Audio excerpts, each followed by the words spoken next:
Patrick Bet David just gave the worst possible response to getting exposed. Like, not just bad, we're talking embarrassingly bad.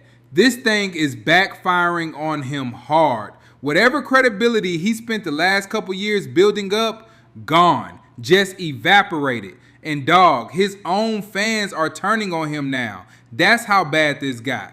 So here's how it all started. CoffeeZilla dropped a video a couple days ago exposing that Patrick Bet David literally got in bed with a scammer and fed his own audience straight to this dude. Like, served his own people up on a silver platter. And dog, this ain't even some guy who might be a scammer. This ain't a gray area situation. This man is a convicted scammer and a self-admitted scammer. He confessed. He admitted to everything he did with his own mouth. Now look, this dude was already out here scamming at a massive scale. We're talking millions, tens of millions, hundreds of millions of dollars. This man was already getting it. So nobody's out here saying PBD made this dude rich. That's not the accusation. Homeboy was already loaded, and that's actually how he got close to PBD in the first place. Money opens doors, dog. That's just how it works. But here is the actual problem. Here is what people are pissed about. PBD took this known scammer and essentially gave him a stamp of approval in front of his entire audience, gave him credibility, made his fans think, oh, okay, this guy must be legit if PBD is rocking with him. And then, dog, those same fans got scammed. His own people, the ones who trusted him. So it's not PBD made a scammer. It's way worse than that, actually. It's PBD handed a shark a pool full of people who trusted him and just walked away. Like, dog, you basically fed your own audience to this man. That's the part that's got everyone tight. That's what CoffeeZilla put on Front Street. And honestly, nah, this shit makes no sense that PBD thought there would be no consequences for this. So I've been waiting for Patrick Bet David to reply to this Goliath story where he reportedly got a huge payment from a Ponzi schemer, and I want to know if they're going to pay it back. It's just as simple as that. I want to know if they're going to apologize for their role in legitimizing a total scammer, which hasn't been done yet as far as I'm aware. I reached out to the PBD organization, Patrick Bet David personally. It's been about a week. I haven't heard back, so I have to talk about it. Now, if you don't know the full lore, let me bring you up to speed really quick. Goliath Ventures was a Ponzi scheme that took in over $320 million of regular people, retirees, business owners' money under the promise of making them multiple percents per month. We made a CoffeeZilla video about it recently. Christopher Delgado recently talked to the press here without his lawyer present, and we reported this back in October to federal authorities, and about 6 months later, Christopher Delgado was officially arrested. The Justice Department says the 34-year-old scammed investors out of $328 million through his company, Goliath Ventures. Meaning we're no longer speculating here. He has been formally charged. He's even admitted a lot of this in interviews. So what happened to their money that should have been sitting in an account? Their money was being used to make distributions. To who? To either them or other investors. And what else did you use the money for? I mean, we used it for corporate events. We used it for personal spend. So this goes way beyond the like, oh, it's just allegations, bro. Like, Christopher Delgado has confessed to a lot of this behavior. And where Patrick Bet David comes into all of this is because he was a huge form of social proof for Christopher Delgado to seem legit. Dawg, wait. They gave this man $300 million at 34 years old? I cannot get anybody to trust me with $300, let alone $300 million. I am genuinely in the wrong business. Like, what am I even doing with my life right now? Okay, but real talk. Let me be clear about something. My issue ain't even really about PBD taking the money from this dude. And we will get into exactly how much he took. And dog, the number is gonna shock you. But that's for later. Look, I'm not going to sit up here on my high horse and clown somebody for taking a sponsorship from a person they genuinely believed was legit. That's not fair. That's not the problem. My problem with PBD is that there was a clear, obvious, right there on the table solution to all of this, a clean pathway out. And this man looked at it and walked the other way. That is what gets me. Because here's the thing, when PBD did his homework, called around, nobody came back with anything bad on this guy. And that actually makes sense because at the time, the scam hadn't been exposed yet. Dude was still out here fooling everybody. So anybody PBD talked to who done business with him was like, yeah, I got paid. He's solid. He's legit. Reasonable, right? But, and this is a big but, dog, if you're in finance and somebody comes to you talking about unrealistic returns on people's money, bro, that's the oldest red flag in the book. That alone should have made PBD pump the brakes and say, nah, this ain't adding up. I'm not touching this. And here's where it really gets bad, dog. Without even doing proper due diligence, like fully vetting this man, PBD just started plastering this dude all over his social media. A whole decade of brand credibility that PBD spent years building up, just handed it over, just like that. And see, here's why that matters so much. Because PBD ain't just some random internet guy. We all know PBD as that serious dude, that about his business dude. So when somebody like that stands next to you and co-signs you, if people were already on the fence about this scammer, that right there pushed them over the edge. That was the final confirmation they needed. Like, okay, he's got to be legit. PBD wouldn't rock with a fraud. Let's go. PBD essentially became this man's most powerful marketing tool without even realizing it. And the promotion PBD gave this dude, dog, it was everywhere. Podcast episodes, events, baseball games, business meetings, parties. This man was treating his scammer like a close personal friend. And was the money this dude paid even worth all that promotion? Absolutely not. Not even close. Because what PBD really sold wasn't just a sponsorship, dog. He sold a friendship. He sold his reputation. He sold his audience's trust. And the scammer, he got all of that for a bargain. His entire organization kind of made this guy mainstream. Goliath Ventures, founded in 2019. Goliath Ventures is a global private equity firm focused on blockchain, founded by Chris Delgado. It's built on 3 pillars: technology, opportunity, and community. And this is why I reached out to Patrick Bet-David and his team, only to get no response. I'm expecting some accountability here. Our story starts in 2025 when this guy, Christopher Delgado, is on stage at the Patrick Bet-David Vault Conference. He was the title sponsor for them, and he used it as an opportunity to kind of pitch himself. I could make passive income for myself, raise my family, and basically enjoy life.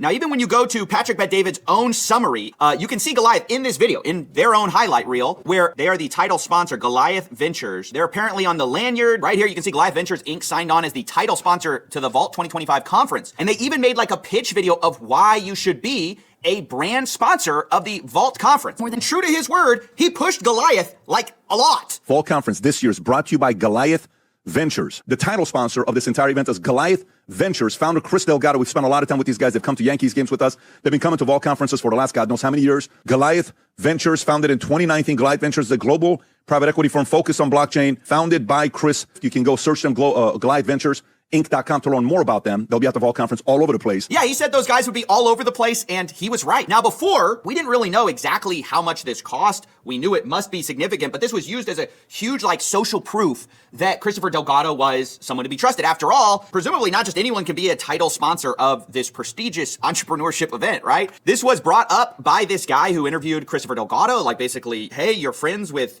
Patrick Bet-David. On social media, I follow him very closely. The private jet. You see the celebrities. You see Patrick Bet-David standing next to you at the Yankee Stadium. Well, you come from a trailer park. Oh, who is that? You see Patrick Bet-David. He's being used clearly as a, hey, Christopher Delgado is rubbing shoulders with the right guys, okay? So imagine my surprise. All of this unwinds, Christopher Delgado gets arrested, $328 million Ponzi scheme. It was all a lie. The Vault 2025 #1 title sponsor was a big fraud that was trying to steal people's money. And then I see this on a Channel 9 Investigates segment. This is Darlene Jones. Guess who we see come up as one of the big payments that Goliath Ventures made. $1 million to this long list of organizations across Central Florida. Some of the largest donations went to Equity Estates, Bet David Consulting. Look at that! 1 million smackies to go be the title sponsor at the Vault Conference. Or at least that's what it looks like. $1 million to hang out at softball games and slap your name on a conference and a podcast? Dog, I am genuinely in the wrong business. Like, somebody please tell me how to get into this business right now. Because $1 million to just vibe? Come on, man. Now look, real talk. That $1 million, most podcasters are taking that. Most. No questions asked. Like, imagine somebody slides up to Gillian Wallow with $1 million. You think they doing background checks, dog? Excuse me, sir. Can I see your business license and 3 years of financial records? Absolutely not. They taking that bag and asking 0 follow-up questions. Earn your leisure? Dog, listen. And I say this with all love, no smoke whatsoever. But EYL has brought on scammer after scammer for like $20,000 an episode. $20,000. You think if somebody walked in with $1 million, they turning that down? They not even Googling the man's name, bro. Not a single search. But, and here's where my patience runs out with PBD. Once this dude gets exposed, once the fans flood in, once he confessed, at that point, dog, you gotta stand up. You gotta show face. You gotta do what's right. And PBD is refusing to do what's right. CoffeeZilla asked him straight up, can you return the money? You know what PBD said? That money already got spent on my event. Nah, fuck that. And then, dog, he tried to flip it on CoffeeZilla talking about, guess how much I made from all my businesses in the last 10 years. I made $0, Coffee. Bro, nobody is buying that. We know exactly how these guys move and operate to avoid taxes. Cut it out, man. That ain't it. And here's what really got me. It felt like PBD walked into that conversation thinking CoffeeZilla was going to be like Adam Sosnick. Like he was going to be able to twist him up, flip the narrative, run circles around him. CoffeeZilla ain't Adam, dog. You can spin Adam all day, but CoffeeZilla came prepared, and he methodically got PBD to straight up admit on record that he's not returning the money, he's not apologizing, and in his mind, he didn't do a single thing wrong. Nah, dog, he really crashed out like that. What I mean by this, the $1 million is spent for an event. If we knew a second before the event, this is what's going on, of course we're taking a different position. But we didn't know, Stephen. It's that simple. So it sounds to me, though, like you're like, hey, look, we spent the money on the event. Too bad, so sad to the people who lost all their money. That's not what I'm saying. No, I sympathize with everybody. I've lost money. I don't get to where I'm at without having lost money many Did times. you lose money with Chris Delgado? I didn't invest to lose money. None. And by the way, Stephen, remember this part as well. That this is very important for you to share with your audience. Valuetainment got started since 2013. Okay? It's very important for you to know this. From 2013 till today, talk about we run a consulting firm. I have different companies that I'm running under my holding company. The Vault Conference, speaking fees that I get, everything that we do. How much money you think has gone in my personal pocket? Meaning, how much money you think every year I've taken off the table or I pay myself a salary from all my holding companies outside of the insurance company that I sold? What do you think the number is? I don't see how this is relevant. You and I both know the way you structure your wealth for tax purposes is a wide variety of ways. So if you tell me it's $0, then it doesn't really question, and I'm giving you the argument for this for you to know, because you said something, and I'm defending that position. Here's the position. Every year, no matter how much money the company makes, I've chosen to not take any money off the table. Meaning none of this money comes back in my pocket. 100% of the money is reinvested in what we're doing. I don't take an income. So it's not like I know to the public it seems like this is, you know what, you make the money. I didn't make the money. The money's in the business. Yeah, but you own the business, though. You own the business, which has the money. But you and I both know. Look, I Dawg, wait. Let me break down exactly how cooked PBD's logic is right now. Imagine I'm running a pawn shop, right? Somebody walks in with $1 million watch and sells it to me for $300. Cops show up like, hey bro, that's stolen property. We need the watch back. And I look them dead in the face and say, officer, that watch didn't go into my personal account. It went to the business, so I can't return it. Dog, they would drag me out of that pawn shop in handcuffs so fast my head would spin. That excuse wouldn't work for a second in real life, and we all know it. But that is literally what PBD is telling CoffeeZilla right now. Word for word. I'll return the money if the feds tell me to. But if the feds don't require it, don't expect me to give back a single dollar. Nah, dog, that ain't it. That is not the move. That is not how you handle this. And the craziest part, this man sold his company for like $300 million. $1 million to PBD is like finding a 20 in your old jacket pocket. It's nothing. It's a rounding error. So you mean to tell me you're gonna hold on to this $1 million that came from a scammer who robbed your own audience like it's your last dollar on earth? And here's what really kills me, dog. If PBD had just returned that money the minute he found out this dude was a scammer, that's it. Story over. He would have been the hero. The fans would have respected him even more. The whole situation gets buried. But instead, this is the response we got.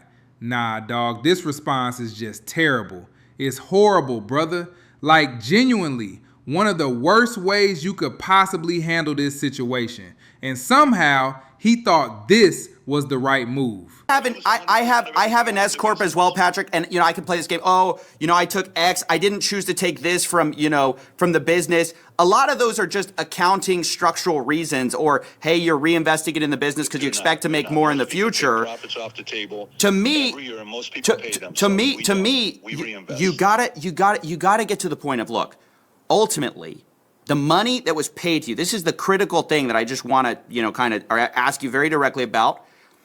The money that was paid to you was not Chris's money, okay? If it was Chris's money, I would understand. It was other people's money. I told you this at the beginning, Steve. He had stolen the money. It's stolen money you have, or your business, David Consulting, has. There's a part of this that I shared with you respectfully. I said, I have to go through certain conversations I'm having with them, and you're jumping the gun. And I said to you, there are certain things I cannot talk to you about. This is one of them. The moment we get through where we're at, you're the first phone call we're making. I'd love to be. To address the one question to you. Yeah. If we knew any information before, I wouldn't hesitate to apologize. But we didn't. But your due diligence failed, and you recognize that. That's what you would apologize for. I'm not saying you're apologizing for knowing it's a Ponzi scheme. I will gladly. I've already said to you, I man up on the mistake that we have to do a better job with due diligence. Right, but you're manning up on the mistake. You're manning up on, hey, we got to do better. But you're stopping short of saying, hey, I apologize for not doing better before. You're fairly a reasonable guy. Dog, I genuinely thought the money was gonna be the hard part. Like returning $1 million, that was supposed to be the big ask. But this man looked CoffeeZilla dead in the face and said, I'm not apologizing either.